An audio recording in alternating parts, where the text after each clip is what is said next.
olha para a classe média, é a mesma coisa.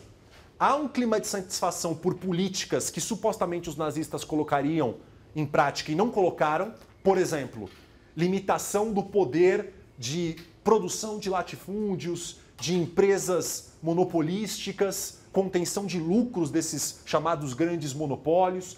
Uma das coisas que estava originalmente no programa do Partido Nazista e que muitos membros de classe média esperavam e não foi implementado, que era a comunização, a socialização das lojas de departamento para permitir com que pequenos comerciantes, pequenos artesãos pudessem concorrer com grandes lojas de departamento. Então há uma insatisfação, não há dúvida. Mas por um outro lado, há algumas pequenas conquistas. Por exemplo, o Hitler, ele aprova, ele na verdade decreta, né, uma lei que estabelece a proibição de pequenos e médios proprietários de perderem terra caso estejam endividados. Existe uma regulamentação de corporações de ofício na Alemanha, no sentido de privilegiar, de incentivar trabalhadores qualificados. Então há alguns ganhos pontuais e, sobretudo, confisco de propriedade de judeus. Os judeus tinham aí em torno de 100 mil empresas na Alemanha antes da ascensão hitlerista. Todas, sobretudo pós-Noite dos Cristais, mas já começa antes disso, todas serão expropriadas. Muitas delas a preço de custo e, em alguns casos, a preços irrisórios. E há setores que se beneficiam diretamente, porque incorpora essas empresas, ou indiretamente, porque a concorrência que determinados comerciantes judeus ou pequenas empresas judias faziam a essa classe média alemã deixa de existir. Então, se de um lado há uma insatisfação, há ganhos pontuais e há, sobretudo, a noção de que a esquerda foi contida, de que o perigo comunista foi contido. Então, se para os trabalhadores há uma noção de que poderíamos estar pior porque poderíamos estar desempregados, na classe média há uma sensação de que poderíamos estar pior porque a Alemanha poderia ter sido tragada pelo perigo comunista. Então, de maneira alguma, essas insatisfações pontuais também se cristalizaram e se desenvolveram em oposições maiores ao regime. Quando você olha para os jovens, duas coisas são importantes. Primeiro, o papel da juventude hitlerista. A juventude hitlerista não era compulsória, ou seja, pessoas jovens de 10 a 18 anos entravam na juventude e muitos deles seriam aproveitados, né, nos grupos paramilitares alemães, em particular na SS. Mas a juventude hitlerista até 39 não era compulsória. Mas mesmo assim, no início de 39, mais de 95% dos jovens entre 10 e 18 anos estavam na juventude hitlerista. Isso significa doutrinação pesada em cima desses jovens, e não só doutrinação, que é muito importante, mas também treinamentos físico-militares. Há vários casos, aqui eu poderia me estender, mas por uma questão de tempo não tenho condições de fazer isso, sobre o quanto a participação de jovens na juventude hitlerista significava uma noção e uma ideia de poder, de empoderamento desses jovens, sobretudo diante de adultos na sociedade, diante de pais, diante de professores, diante de qualquer adulto que não seguisse estritamente a ideologia nacional-socialista. Há casos interessantíssimos de diários, por exemplo, de pais, sobretudo pais que tinham algum background social-democrata, de serem denunciados pelos próprios filhos participantes da juventude hitlerista, muitos dos quais acabam presos ou, no mínimo, sofrendo diversos tipos de restrição. Não só o papel da juventude, mas o papel do sistema escolar. Em 1936, o nazismo consegue colocar todos os professores do sistema médio e primário no sindicato oficial do Partido Nacional Socialista de Professores. Só poderia dar aula nas escolas os professores que estivessem oficialmente ligados ao sindicato oficial. Evidentemente, se você olha para o número de professores em proporção à população da Alemanha, eles diminuem, né? Porque não havia... Se professor hoje, pensamos no caso do Brasil, já é uma profissão extremamente difícil, mas ao mesmo tempo muito importante, e mais do que importante, pelo menos posso dizer no meu caso, muito agraciadora para aqueles que o fazem.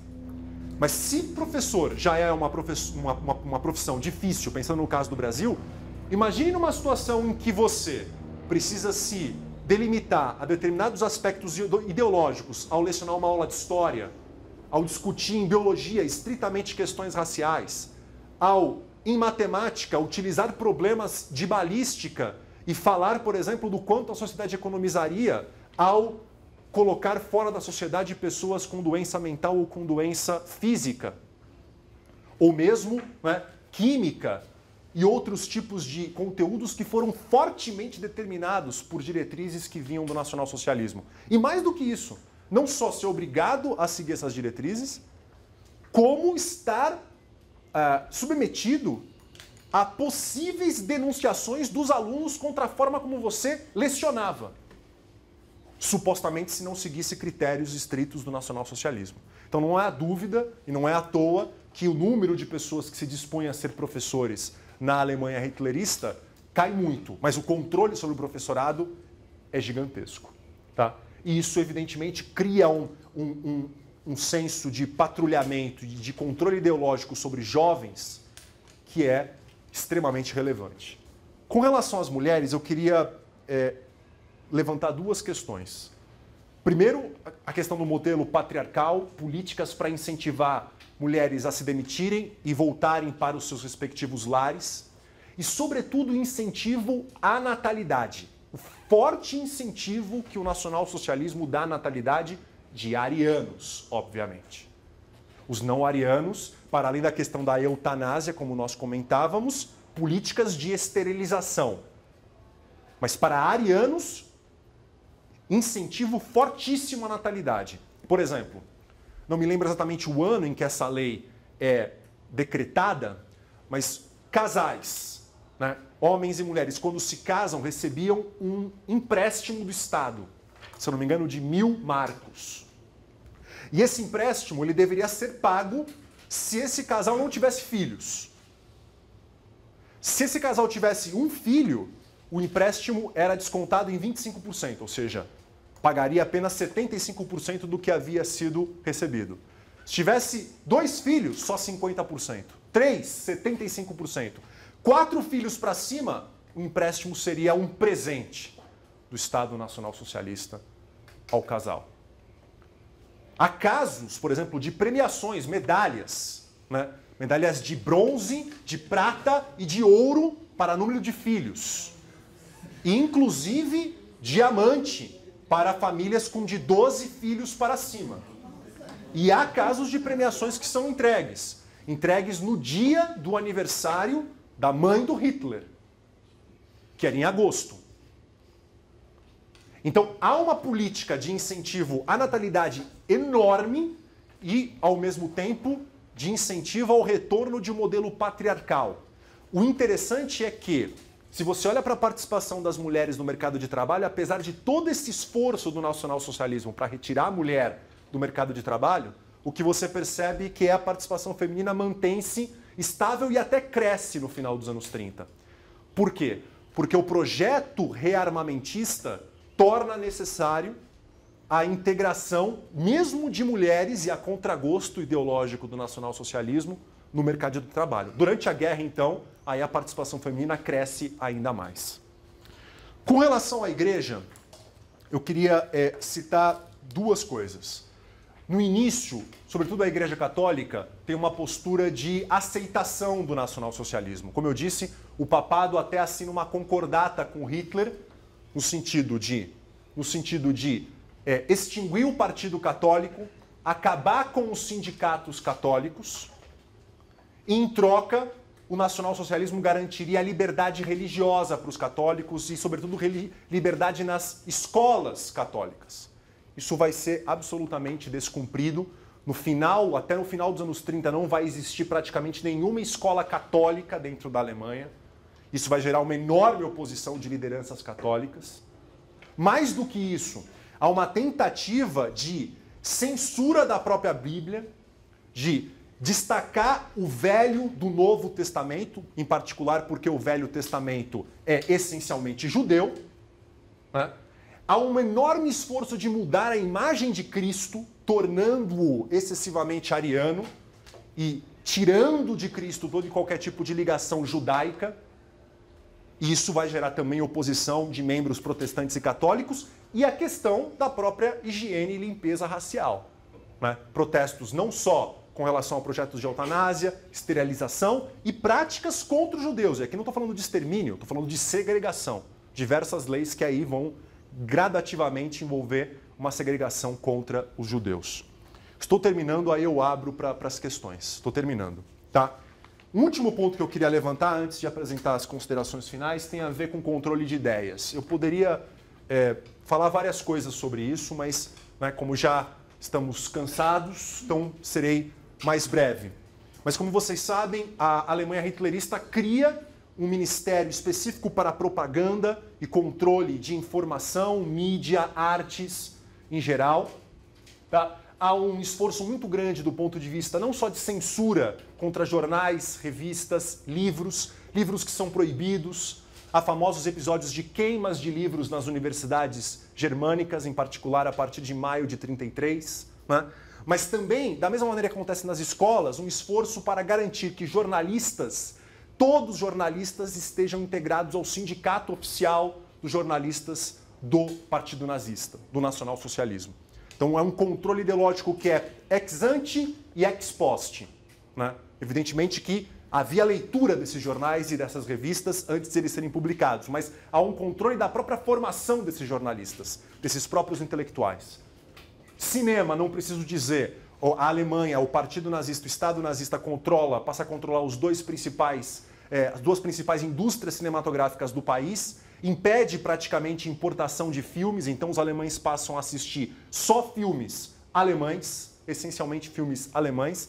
E o que é mais interessante e que poucas pessoas sabem, a menor parte desses filmes são filmes políticos. Talvez um dos filmes mais famosos que são produzidos na Alemanha hitlerista, qual que é? O mais famoso é um filme que foi produzido em 1934, lançado em 1935, que eu não sei se vocês tiveram a oportunidade de assistir, chamado Triunfo da Vontade. Que na verdade é um documentário que ganhou prêmios nacionais e internacionais. Um documentário extremamente interessante, né, do ponto de vista da técnica cinematográfica, de tomadas de câmera aérea, né, terrestre, do ponto de vista de refinamento artístico impressionantes, e que é a filmagem de um comício, da chegada e do comício que Hitler faz em Nuremberg em 1934. Então, muitas pessoas imaginam, olhando o Triunfo da Vontade, que o cinema nazista tenha sido excessivamente politizante. Na verdade, não. A menor parte dos filmes tinha um âmbito, um foco político. A grande parte eram dramas ou comédias. A mesma coisa com relação ao rádio. Uma das coisas que o Goebbels batia muito na tecla era da importância da mídia, no caso radiofônica ou no caso cinema, não ser enfadonha.